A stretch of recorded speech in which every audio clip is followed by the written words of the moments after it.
Good day, everybody. God bless and welcome in. I pray that everybody is having an awesome day. Please let me know if you can hear me okay. And if you're enjoying the story, please remember to hit that like button.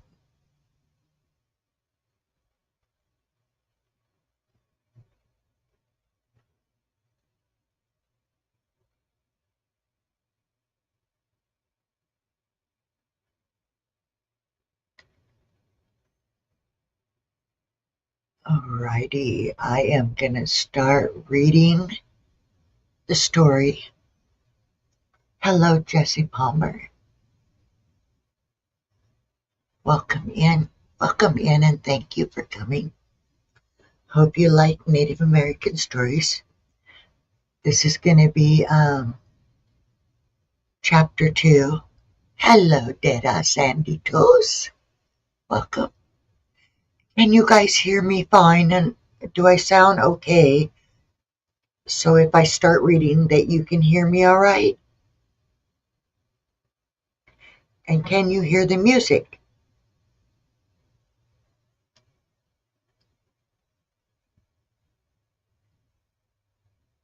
I will start reading once you guys let me know if you can hear everything.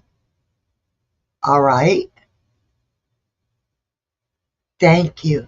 Thank you, Dada, for letting me know. Why is... Okay, there. Let's see. Is the music too loud? It sounds very loud to me. Wait. Does that sound better, or is it too loud, Dada?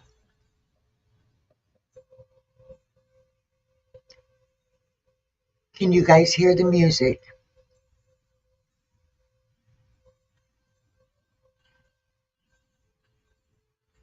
Hello, Adventures in Gardening. Welcome in. All right. Can you hear the music now?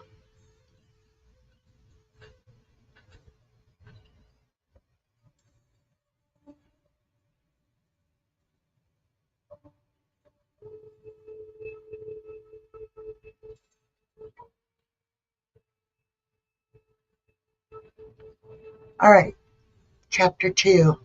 In the Quest of Treasure, the Perfect Fool. It was an ideal day, and the season and the country were in keeping.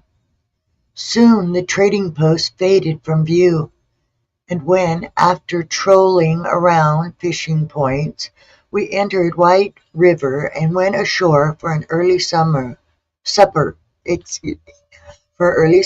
everyone was smiling. I reveled over the prospect of work, freedom, contentment, and beauty before me, and over the thought of leaving behind me the last vestige of the white man's ugly, hypocritical, and oppressive civilization. Was it any wonder I was happy? For me, it was but the beginning of a never-to-be-forgotten journey in a land where man can be a man without the aid of money. Yes, without money. And that reminds me of a white man I knew who was born and bred in the great northern forest and who supported and educated a family of 12, and yet he reached his 60th birthday without once having handled or even having seen money. He was as generous, as refined and noble a man as any one would desire to know. Yet, when he visited civilization for the first time in his 61st year, he was reviled because he had a smile for all. He was swindled because he knew no guile. He was robbed because he trusted everyone, and he was arrested because he manifested brotherly love toward his fellow creatures, or vaunted civilization. It was a regret of his declining years that circumstances prevented him from leaving the enlightened Christians of the cities and going back to live in peace among the honest, kindly-hearted barbarians of the forest. Soon there was salmon trout fried to a golden brown, crisp bannock, and tea for all. And then a little readjusting of the packs, and we were again at the paddles. Ukahu's wife, Ojista, along with her second granddaughter and her two grandsons, occupied one of the 3.5-fathom canoes. Amek and his wife, Nadine, with her baby and eldest daughter, occupied the other. And Ukahu and I paddled together in the 2.5-fathom canoe. One of the 5 dogs, Ukahu's best hunter, traveled with us, while the other 4 took passage in the other canoes. Although the going was now upstream, the same river by which I had come, we made fair speed until Island Lake stretched before us, when we felt the southwest winds that threatened trouble. But by making a long detour about the bays of the southwestern shore, the danger vanished, arriving at the foot of the Portage Trail at Bear Rock Rapids. We carried our outfits to a cliff above, which afforded an excellent camping ground, and there arose the smoke of our evening fire, the cloudless sky giving no sign of rain.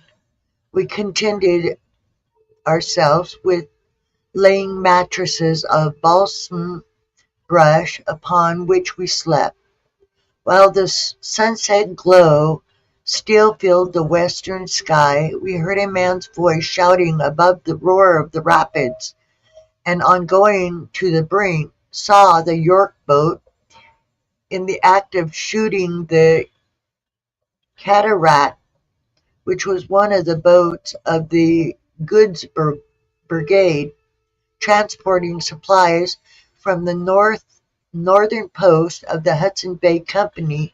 As the craft measured 40 feet in length and was manned by 8 men, it was capable of carrying about 70 packs, each weighing about 100 pounds.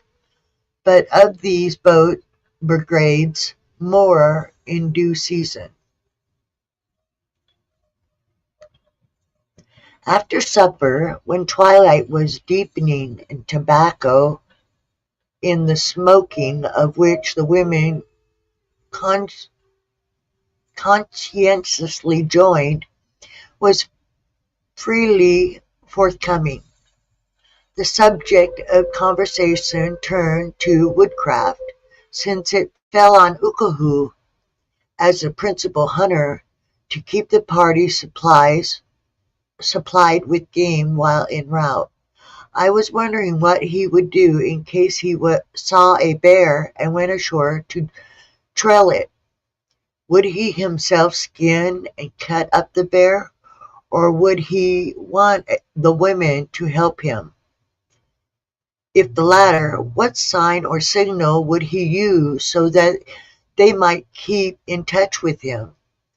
But when I questioned Ukahu, he replied, "My white son," for this is what he sometimes called me, "I see you are just like all white men, but if you are observant and listen to those who are wiser than you, you may someday rank among almost the equal of an Indian. Afterward, when I became better acquainted with him, I learned that with regard to white men in general, he held the same opinion that all Indians do, and that is that they are perfect fools. When I agreed with the old gentleman and assured him he was absolutely right, and that the biggest fool I ever knew was the one who was talking to him, he laughed outright and replied that now he knew that I was quite different from most white men, and that he believed some day I would be equal of an Indian.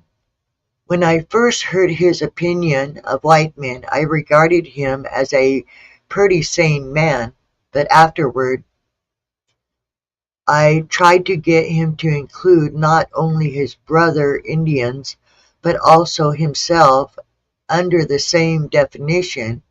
I could not get him to agree with me.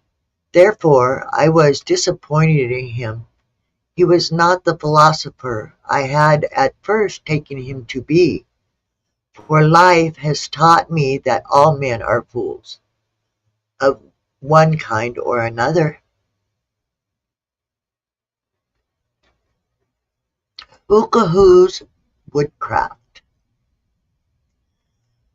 But to return to woodcraft, Emerson says, men are naturally hunters and inquisitive of woodcraft, and I suppose that such a gazetteer as woodcutters and Indians should finish fact for would take place in the most sumptuous drawing rooms of all the wreaths and floras, chaplets of the bookshops, and believe that to be true. I should therefore tell you not only how my Indian friends manage to keep their bearings while traveling without a compass, but how, without the aid of writing, they continued to leave various messages for their companions. When I asked Ukahoo how he would signal in case he went ashore to trail game, when the other canoes were out of sight behind him, and he should want someone to follow him to help carry back the meat, he replied that he would cut a small bushy topped sapling and plant it upright in the river near his landing place on the shore. That he said would signify that he wished his party to go ashore and camp on the first good camping ground, while at the same time it would warn them not to kindle a fire until they had first examined the tracks to make sure whether the smoke would frighten the game. Then someone would follow his trail to render him assistance, providing they saw that he had blazed a tree. If he did not want them to follow him, he would shove 2 sticks into the ground so that they would slant across the trail in the form of an X. But if he wanted them to follow, he would blaze a tree.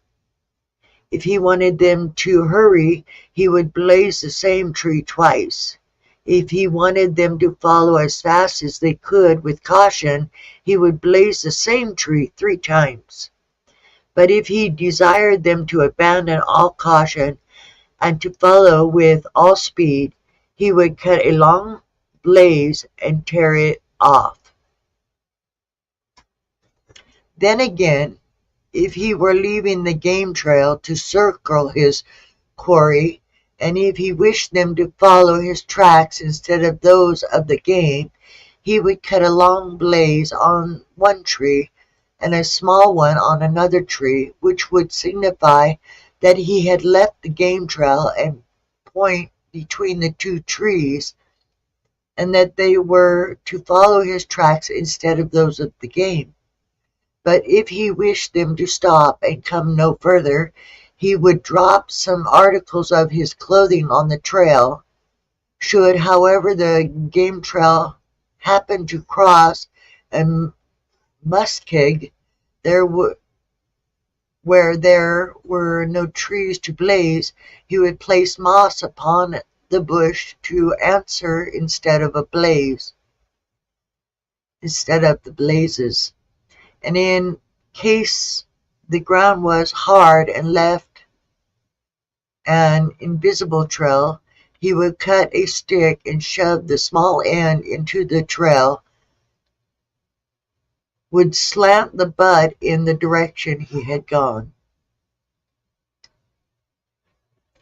If traversing water where there were no saplings or at hand, he wished to let his followers know where he had left the water to cross the muskeg, he would try to secure a pole, which he would leave standing in the water, with grass protruding from the split upper end, and the pole slanting to show in which direction he had gone. If on the arrival at the fork of a river he wished to let his followers know up which fork he had paddled, say, for instance, if he were the right one, he would shove a long stick into either bank of the left fork in such a way that it would point straight across the channel of the left fork, to signify as if where that the channel was blocked. When a little farther up the right fork, he would plant a sapling or pole in the water, slanting in the direction he had gone, to prove to the follower that he was now on the right trail. Ukahu further explained that if he were about to cross a lake and he wished to let his followers know the exact point upon which he intended to land, he would cut two poles, placing the larger nearest the woods and the smaller nearest the water, both in an upright position and in an exact line with the point to which he was going to head, so that his follower, by taking sight from one pole to the other, would learn the exact spots on which shore where he should land, even though it were several miles away. But if he were not sure just where he intended to land, he would cut a willow branch and twist it into the form of a hoop and hang it upon a small pole that would signify that he might land at any point of the surrounding shore of the lake.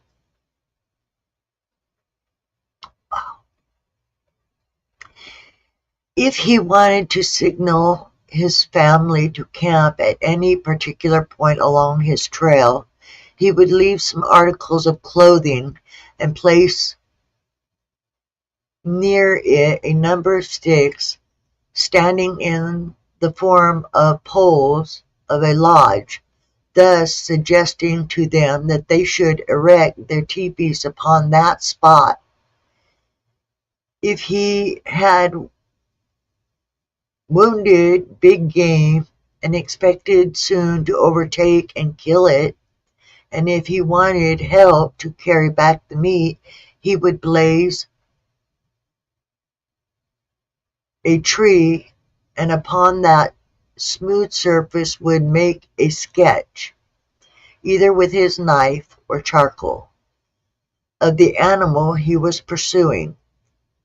If a full day had elapsed since the placing of the cross sticks over the trail, the follower would abandon all caution and follow at top speed, as he would but simply break off twigs or bend branches in the direction in which he is going, so that should it be necessary that a third man would also follow, he could readily distinguish the direction between the two trails. If a hunter wished to leave a good trail over a treeless district, he, as far as possible, chooses soft ground and treads upon his heels. When a hunter is trailing an animal, he avoids stepping upon the animal's trail, so that should it be necessary for him to go back and retrail his quarry, the animal's track shall not be obliterated. If in circling about his quarry the hunter would happen to cut his own trail, he takes great care to cut it at right angles, so that, should he have to circle several times, he may never be at a loss to know which was his original trail. If the hunter should wish to leave a danger signal behind him, he would take two saplings, one from either side of the trail, and twist them together in such a way that they shall block the passage of the follower, requiring him to pause in order to disentangle them or to pass around them. And if the hunter were to repeat such a signal 2 or 3 times, it would signify that the follower should use great caution and circle downwind in order to still hunt the hunter's trail in exactly the same way he would still hunt a moose. Then again, if the hunter would wish to let the follower know the exact time of day he had passed a certain spot, he would draw on the earth or snow a bow with an arrow placed at right angles to the bow, but pointing straight in the direction where the sun had been at that previous moment.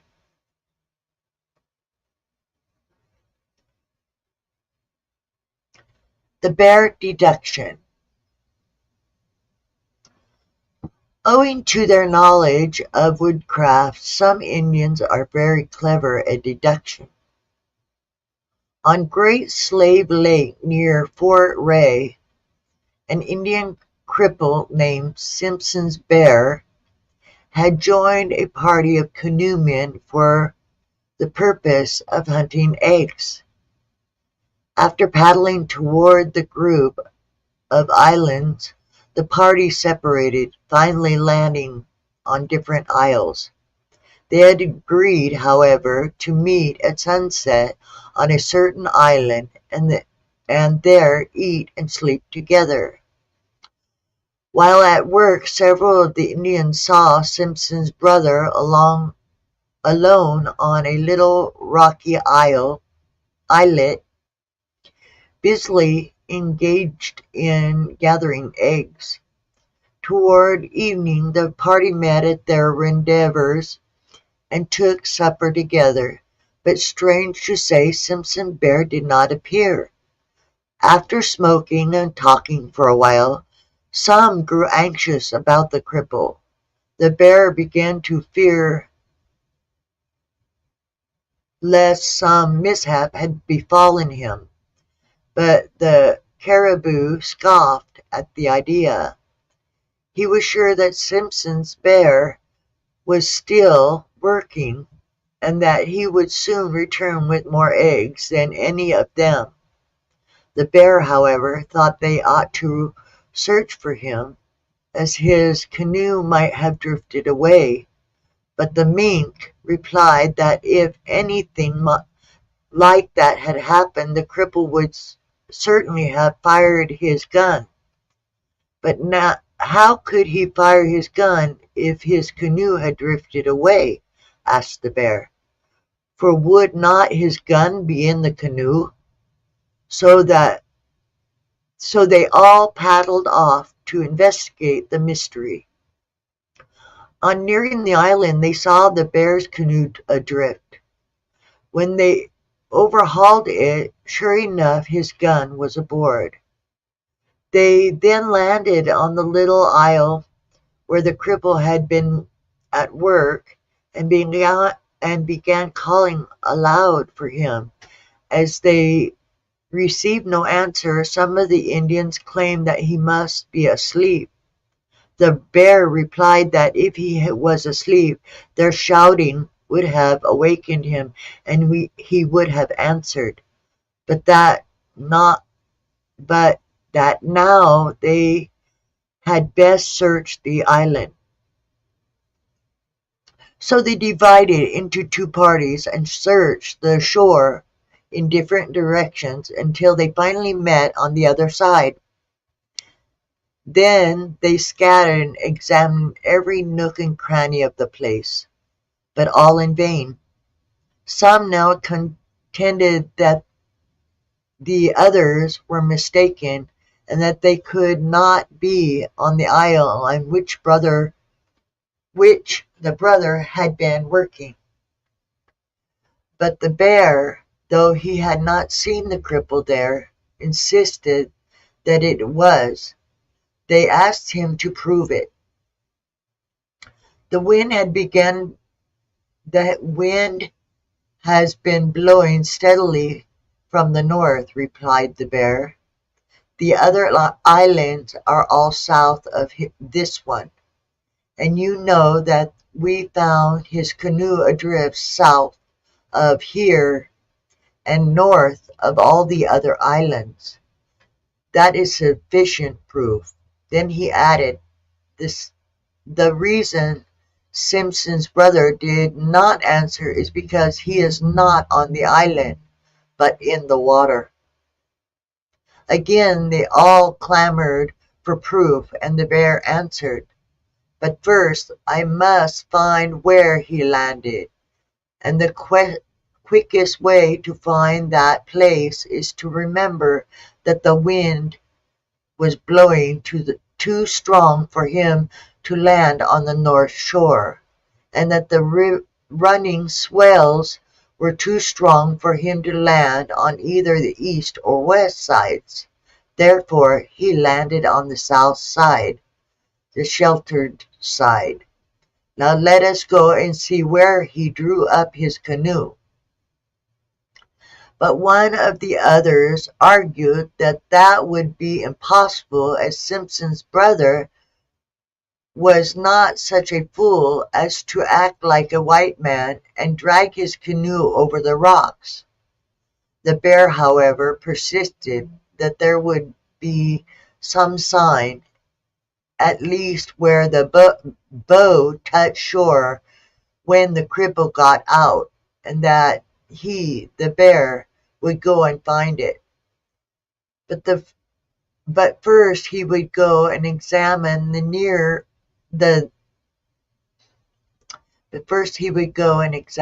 nest to learn from which of them the cripple had removed the eggs.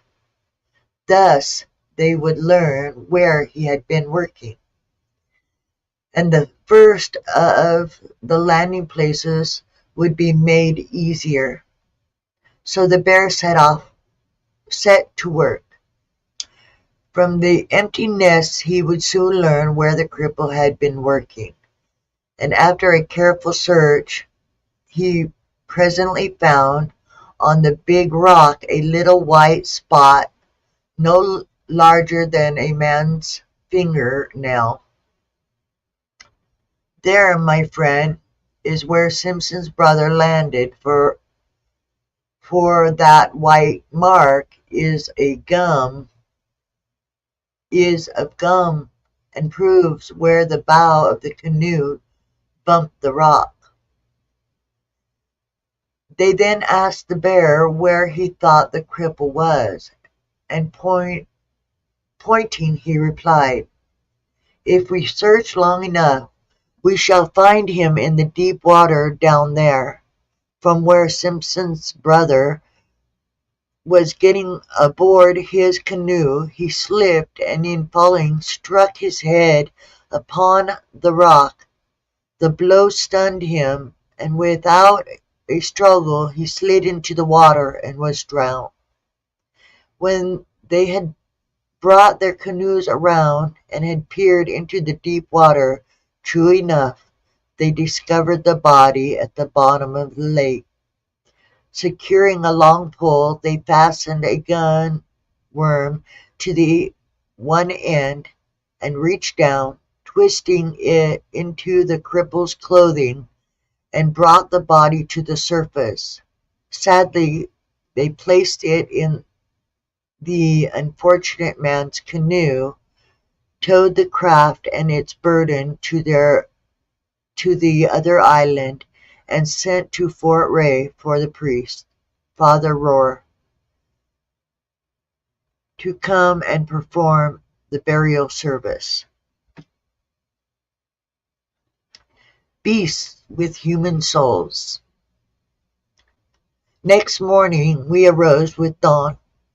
After a hearty breakfast of fish taken from the gill net that had been set overnight below the rapid, the work of portaging around the rapids was begun, and by about 10 o'clock was finished.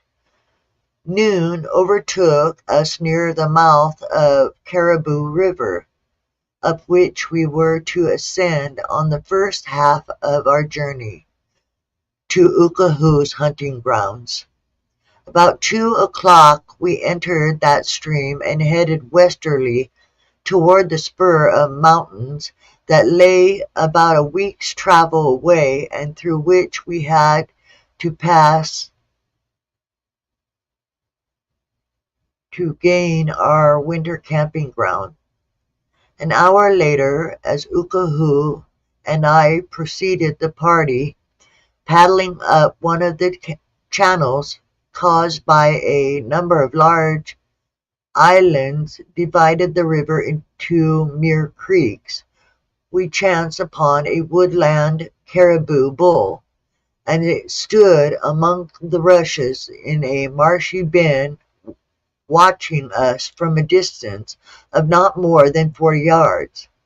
As I crouched down to be out of the hunter's way, I heard him say, "I'm sorry, my brother, but we need you for both food and clothing, so turn your eyes away before I fire."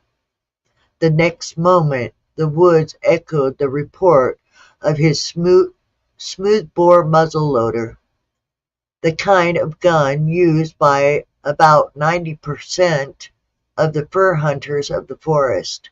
Why? Because of the simplicity of ammunition. Such a gun never required a variety of cumbersome shells for different kinds of game, but with varying charges of powder and shot or ball is ready for anything from a rat or a duck to a bear or a moose. Before bleeding the deer, Ukahu did a curious thing. With his sharp knife, he destroyed the deer's eyes. When I questioned him as to his purpose, he replied, "As long as the eyes remain perfect, the spirit remains within the head, and I could not bear to skin the deer with its spirit looking at me." Though Ukahu was in many ways a wise man, he held some beliefs that were past my understanding, and others that, when I tried to analyze them, seemed to be founded on the working of a sensitive conscience. What is this?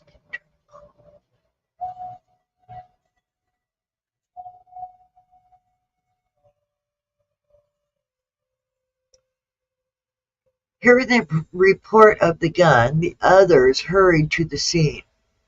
While the deer was being bled, the old grandmother caught the blood in a pail, into which she threw a pinch of salt to clot the blood, as she wished to use it for the making of blood pudding.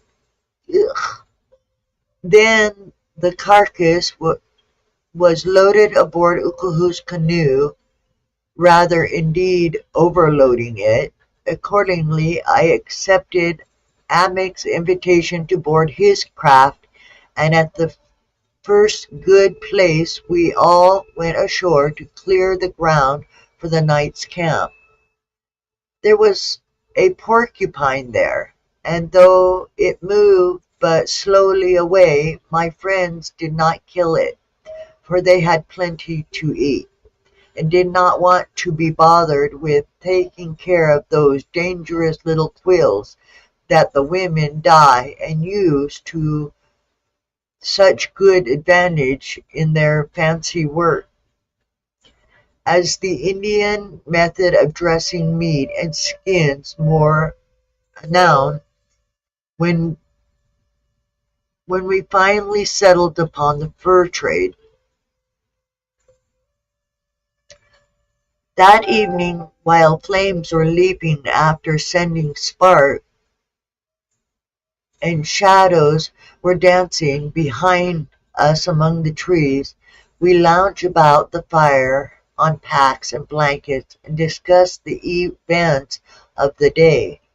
When I asked Ukuhu why he had addressed the deer in such a manner, he replied that it was the proper and regular way to speak to an animal, because every creature in the forest, whether beast, bird, or fish, contained a spirit of some former human being.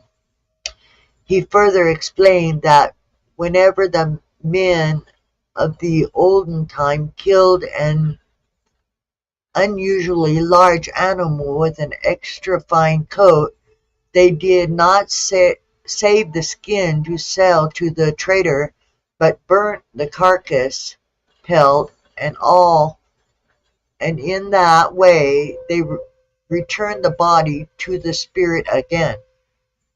Thus, they not only paid homage to the spirit, but proved themselves unselfish men. He went on to say that from the time of the great long ago, the Indians always believed, as he did today, that every bull moose contained the spirit of a famous Indian chief, that every caribou bull contained the spirit of a lesser chief, and so on down through the whole of the animal creation. Bears, however, or rather the spirit animating them, possess the greatest power to render good or evil, and for that reason the hunter usually took the greatest care to address Bruin properly before he slew him. It is no wonder that the Indian still retains such ideas when, as Lord Everby says, we do not know, most of us, believe that animals have souls, and yet probably a majority of mankind, from Buddha to the Wesley and Kingsley, have done so. And I am going to... Okay, I'll finish this one. Another thing Ukuhu told me was that, out of respect to the dignified spirit possessed by the bull moose, women were never allowed to eat of the head, nor was the moose head to be placed upon a sled upon which a woman had ever sat, for if that were done, bad luck would befall the hunter to the end of his days. He knew of a hunter who on one occasion had been guilty of that irreverence. Afterward, whenever the hunter would see a moose, the moose, instead of trying to escape, would indefinitely bark at him and even follow him back close to camp. And when the hunter would go out again, other moose would do the very same thing. Moreover, the hunter was afraid to kill any moose that acted that way, for he knew that the animal was simply warning him of some great danger that was surely going to befall him. So in the end the hunter fretted himself to death. Therefore every hunter should take great care to burn all the bones of a moose's head, and never on any occasion allow a woman to eat thereof, or to feed it to the dogs. In burning the head, the hunter was merely paying the homage due to such a noble creature. Again, a hunter might find that though he had formerly been a good moose hunter, and had always observed every custom, yet he now utterly failed to secure moose at all. He might come upon plenty of tracks, but the moose would always escape, and prove the efforts of an experienced moose hunter of no more avail than those of a greenhorn. In which a case there was but one thing to do, and that was to secure the whole skin, head, legs, and all, of a fawn, stuff it into its natural shape, set it up in the woods, and wait till the new moon was in its first crescent, and then just after sundown engage a young girl to shoot 5 arrows at it from a regular hunting distance.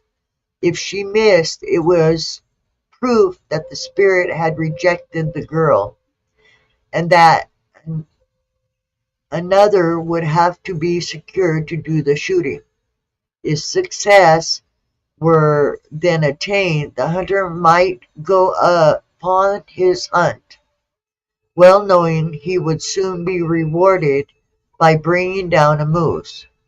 Of course, such ideas seem strange to us, but after all, are we in a position to ridicule the Indians' belief? I think not. If we but recall the weird ideas of our ancestors held.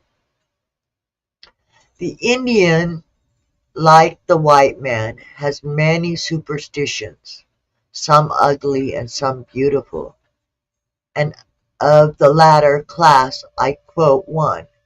He believes that the spirit of stillborn children or very young infants take flight when they die, and enter the body of birds. A delightful thought, especially for the mother.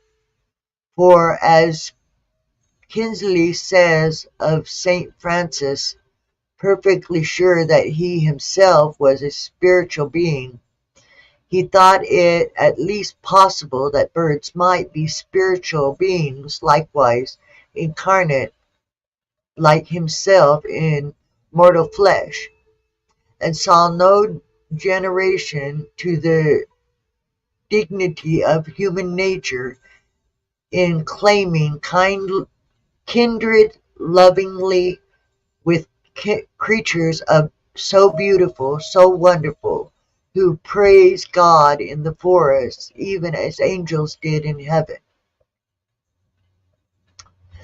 The forest Indians, however, is not content with merely stating that the spirit of an infant enters birds, but he goes on to say that while the spirit of Indian children always enter the beings of the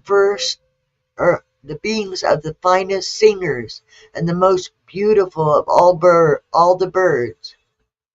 The spirit of the children of white people enter the bodies of stupid, ugly birds that just squawk around and are neither interesting to at, look at nor pleasant to listen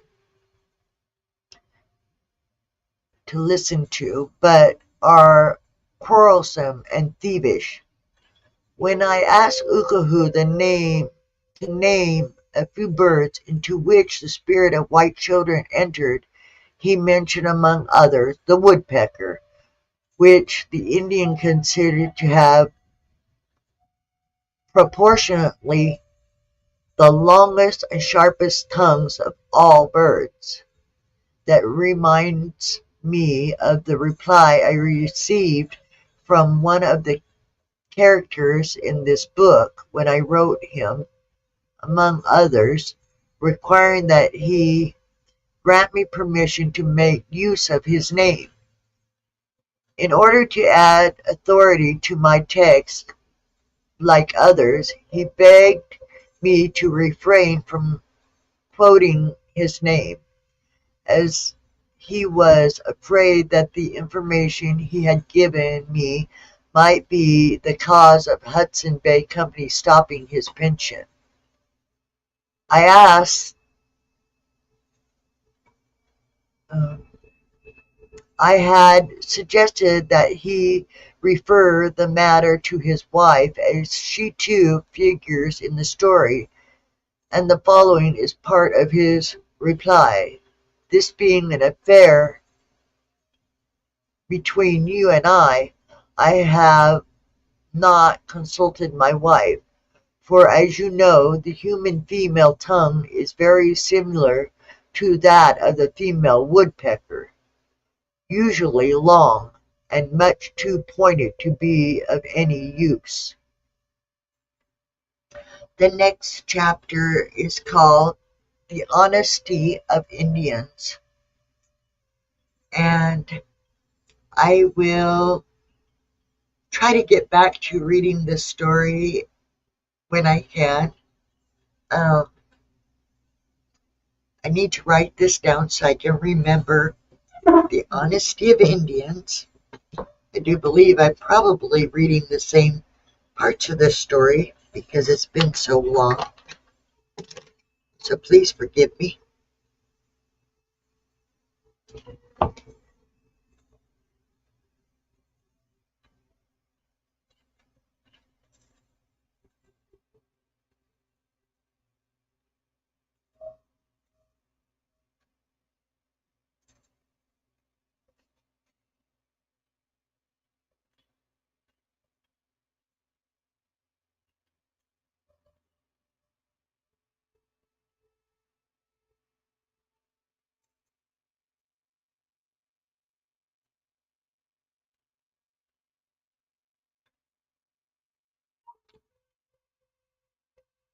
Thank you all for coming and listening to the story.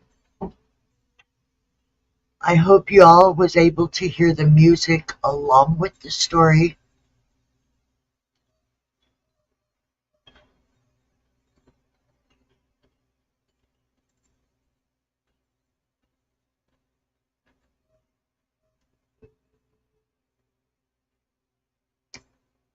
And you guys have a blessed and awesome day. And if you would like, I guess I can start another live if you just want to do a hangout with me and just talk about anything. Let me know, and I will open a new live for that purpose.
God bless, stay safe, and stay awesome.